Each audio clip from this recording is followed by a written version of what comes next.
Think I go down to Venice Beach, bury my head down in the sand.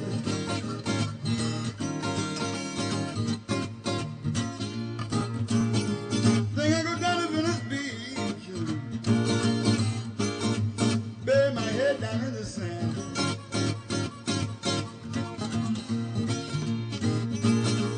This girl that I'm loving got another man.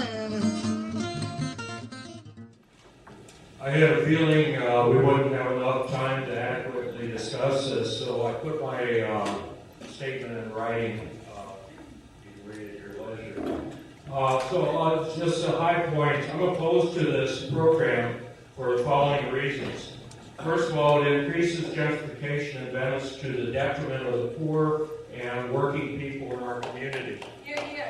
Secondly, it is at least 2 years too late to resolve the RV parking issue without dividing Venice. So, Bill, Mike, and Arturo. I hope my necklace. Microphone, please, David. So you can take it off the stand. I hope my necklace doesn't offend anybody. Maybe it's a little humor, but this is sort of what it feels like. And there's another side to this message. About flushing hate out of Venice. You're not going to flush hate out of Venice by flushing the homeless out of Venice. You're going to increase that hate of Venice. The most important thing, I think, in this ordinance that needs to be amended, you need to make sure that the ordinance specifically provides for RV housing in Venice. You shouldn't be dumping your homeless RV dwellers in Westchester. That's not very Venice. Secondly, there has to be provision for dealing with people in the program and on the street when the program hours are not in effect during the daytime. These are glaring loopholes that need to be addressed by this ordinance. I hope these suggestions are helpful. Thank you. Pay attention. Let's pay attention to Darlene. Darlene, you're on. Yeah, well, I just want to say thank you guys for everything that all the efforts you've done for this pilot up situation. Mike. What is it? Thank you for all the efforts you've done. I think you've done a great job. This needs to keep going. There are a lot of people that are a little bit opposed to it still, but I'm definitely on board, and you know that. I am ready. I've been ready for years. I've been out there for 9 years now. And I'm burnt. And I'm saying I'm ready to go indoors, okay? So I love this program as well as other people do. Everybody I know here that are homeless right here, these people here, they want to be doing it too. Thank you for this program. It's taken a long time, but we thank you. That are seasonal. So people who live in RVs are going to become a more and more important part of our civilization. And I think this is an opportunity. And I know, Bill, you're the kind of guy who can get on this. Because I think this is the future, and we're sitting on it right here, and I think we're all doing everything that we can do. Thank you. Artists, musicians, activists, reporters do not make enough money to afford ever-rising rents in Venice. Venice is an important law for a diverse, loving, artistic, humane community in which our country needs. If you kick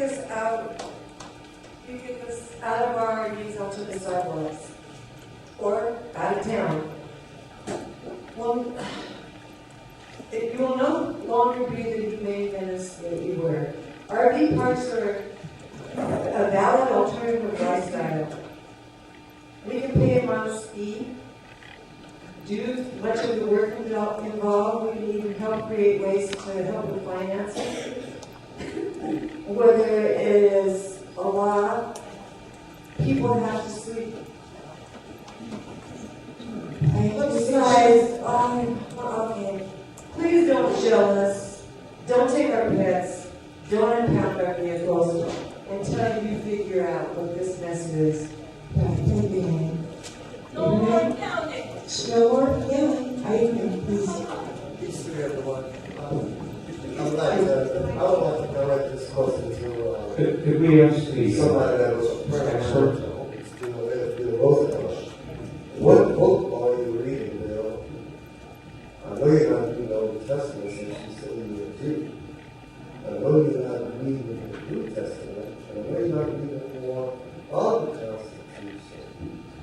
I don't want to know what books are you reading, you know, just like the man said, pretending to love us. All I see is pretending to be angry. This is none of this, and God motivates yourself. Thank you. Brandon Williams? A point of information on one of the speakers who asked, I'd just like to clarify this issue of tax. And my understanding from reading the contract was that pets were going to be allowed. Is that true? Joe, we're going to have, the board is going to have a session. If you save that question until it's our turn, we're going through public comment. It was relevant. Thank you, Linda. Thank you, Board.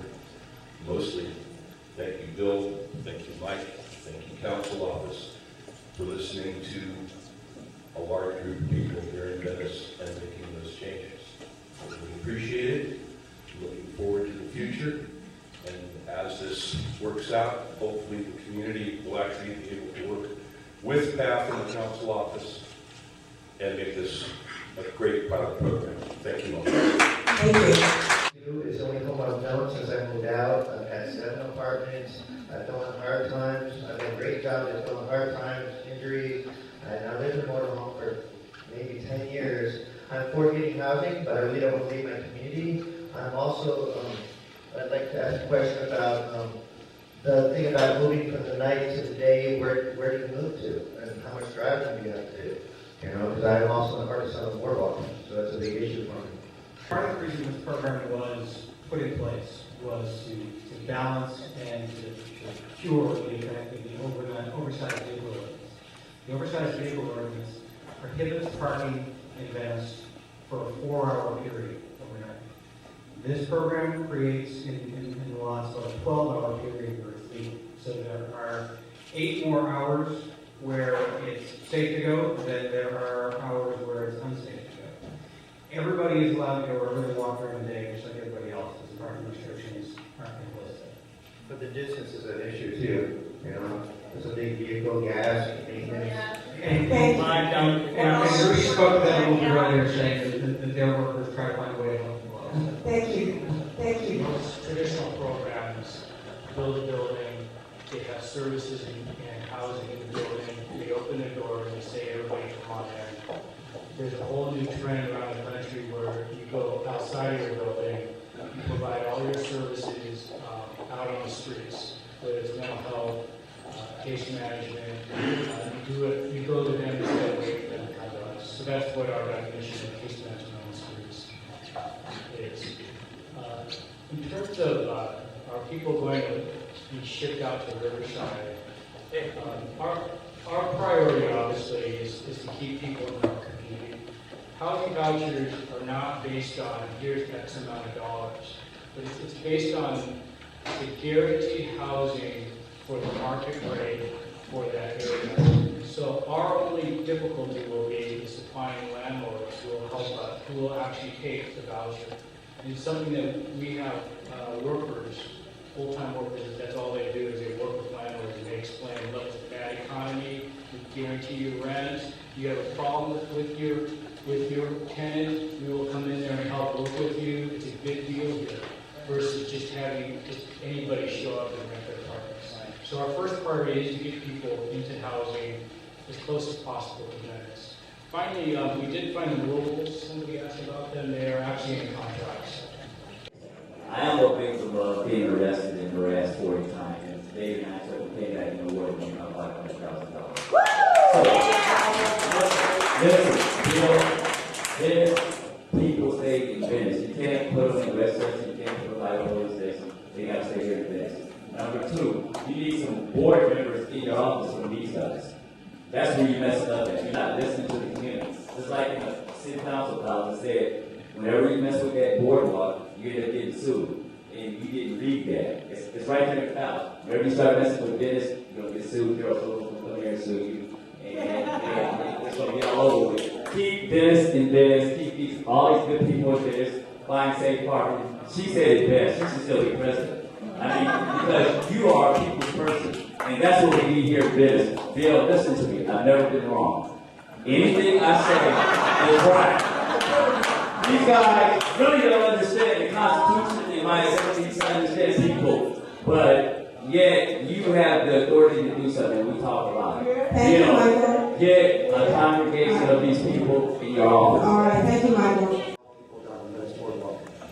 If you've not been out there and seen the devastation with the speed and the other drugs, and if you ain't been out there handing food out and trying to help, I don't care any of these citizens, I respect the homeowners, I see both sides of it, because there is people that piss on buildings and do things that they're not supposed to. There is a lot of those good people out there that every day give everything they got. I put myself out daily. I've sent many kids home on that boardwalk, pregnant, lost. So you do whatever, but you won't throw the homeless out of Venice. That's right. I come here with a promise of work. I invested every dime I had. I worked a whole year traveling with Traveling Hill. That's my money to man. And he brought me here to work. The promise. And I'm granted. And people like Paul, he brought him in. Looked out for me when I had nothing to go with. I have no perfect car. They're all dead. But they look out for me every day. They got me, they showed me how to work out here. And they got me money. And I have to steal or deal with the drugs and that. And Paul especially is very good there. Thank you so much. Okay. This gentleman. I'd like to ask the captain a question. In 10 seconds before he gets up, I'd like to say a couple things. My brother worked for a chain restaurant, and they had a policy that if somebody complained about their dinner, they got it for free. It took them about a year, and it went from 1 in 50 people come in and say, hey, I like my dinner, to it was up to 1 in 3 a year later. The word got out, everybody knew. You know, it's a metaphor. You guys take what you go out. My question to the captain, sir, is what is the department's opinion on the implication if this law gets enacted, or this bill, or whatever that you want to call it? You know, we've been supportive of the program since the early conversations over a year or 2 years ago, and support the councilman on the efforts that he's made to move this thing forward. I think that Mike has identified that there's a lot of issues that roll into this. We're not going to solve it here overnight with one program, but we believe it's a step in the right direction, and we want to see it succeed. And I think what we have to look at with any program like this or any new strategy is that there's an assessment phase, that after some time into the program, we take a look at it, we see what's working and what's not, and we make some adjustments. But we are supportive, and we like the direction that it's going.